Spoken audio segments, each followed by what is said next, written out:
A free Chinese model called Kimi K3 just took #1 on the front-end code leaderboard, beating every paid American frontier model. Meanwhile, a Chinese firm confessed, in its own routine tax paperwork, to $92 million of hardware built for chips it's banned from owning. You don't risk federal charges smuggling American silicon if your own tech is already ahead. So why are both true at once? The answer runs through a record stock collapse, a 2 million chip spree, and a countdown that just hit zero. Frontier AI, free on anyone's hard drive. Kimi K3 isn't a thin API wrapper slapped together by 3 guys in a Discord server. It's Moonshot AI's new flagship, and it just posted numbers on the hardest agentic benchmarks in the business. On SWE Marathon, Long Horizon Autonomous Coding, it scores 42.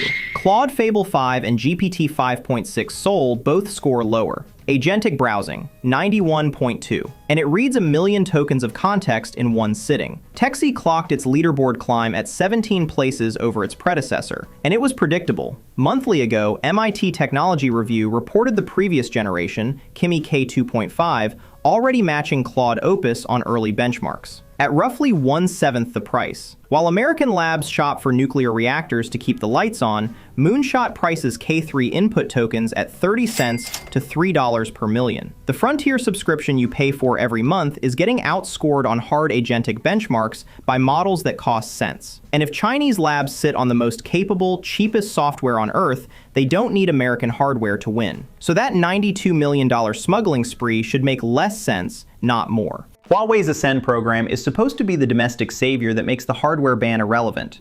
They're shipping new chips, pushing CUDA compatibility, and claiming parity with Nvidia. But the Council on Foreign Relations looked at the actual math, and their assessment is that the compute gap with Nvidia is actively widening. If you want to know what a market actually believes, ignore the press releases and watch what it buys. Sharetronic filed routine tax paperwork this spring, admitting to a $92 million procurement of Dell and Supermicro servers, purpose-built for banned GPUs. The smuggling operation is right there in the accounting, filed as ordinary business expenses.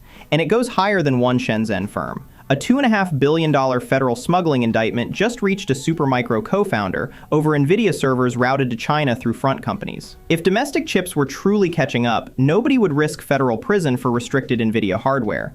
And you definitely wouldn't panic buy the second Washington cracked the door open. When H200 export licenses moved from a flat denial to a case-by-case review, Chinese firms didn't play it cool. They instantly slammed in orders for 2 million chips. Strip away the hype and the smuggling is the tell.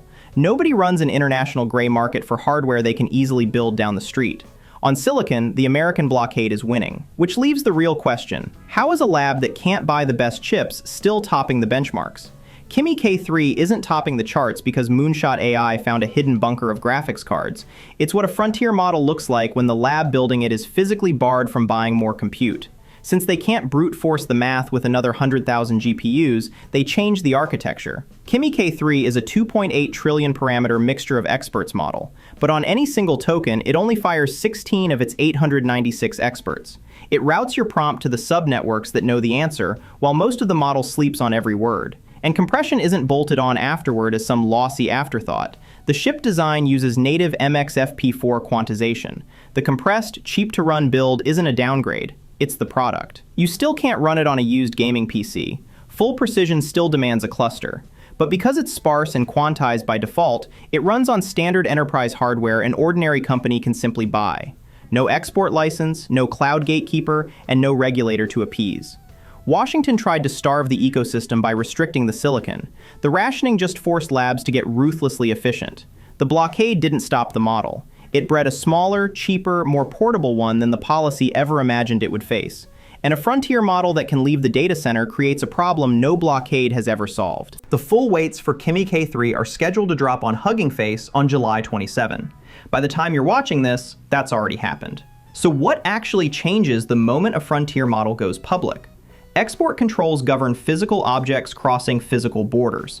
Customs can seize a shipping container full of GPUs, but there's no port of entry for a file. When you build on a proprietary model, you're just renting API access. There's a corporate middleman sitting between you and your logic who can log your prompts, revoke your key, or geofence your IP address. But downloading those MXFP4 weights shifts your entire stack from rented access to permanent possession. Once the file is on your hardware, nobody can reach in and take it back. You can't subpoena a local directory like some kind of digital landlord. And there's no version of the rules that undownloads it from a million drives. On the software layer, there's nothing for a blockade to grip.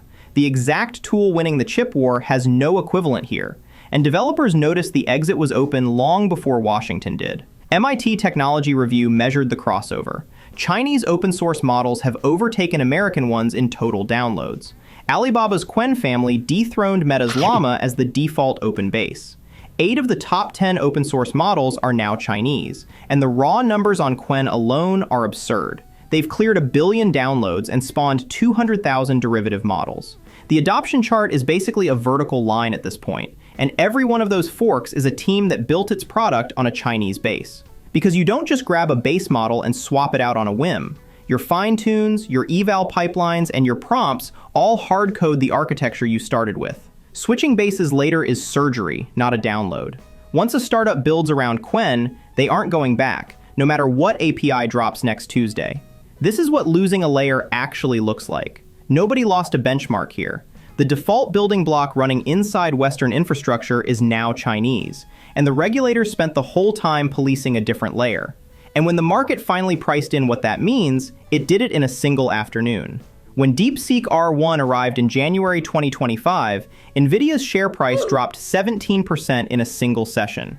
Financial coverage named DeepSeek as the trigger. The market wasn't reacting to a lost benchmark. Investors were repricing the industry's core assumption. The old math said the frontier runs on massive clusters of American silicon, and that you keep buying them forever. Then, a heavily compressed Chinese model showed up unannounced, free, and wrecked the forecast.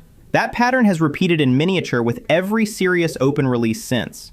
Every time a smaller, smarter model hits the internet, the premium on raw hardware takes a hit. The market's verdict on this paradox is already in.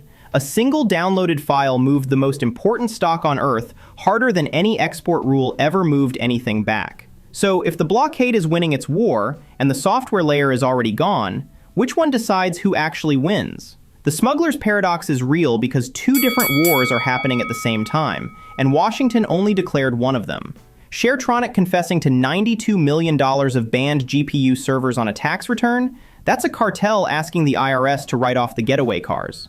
And it's what winning a hardware blockade actually looks like. The controls hold, the compute gap is real, and the panic buying proves it every quarter. Nobody smuggles what they can build at home. But when Kimi K3 walks in free and takes the coding leaderboard, that's the other war, the one nobody regulated. The blockade worked so well it pushed Chinese labs into winning the software layer instead, with models efficient enough to slip the compute limits. The weights hit Hugging Face on schedule, July 27th, midnight UTC.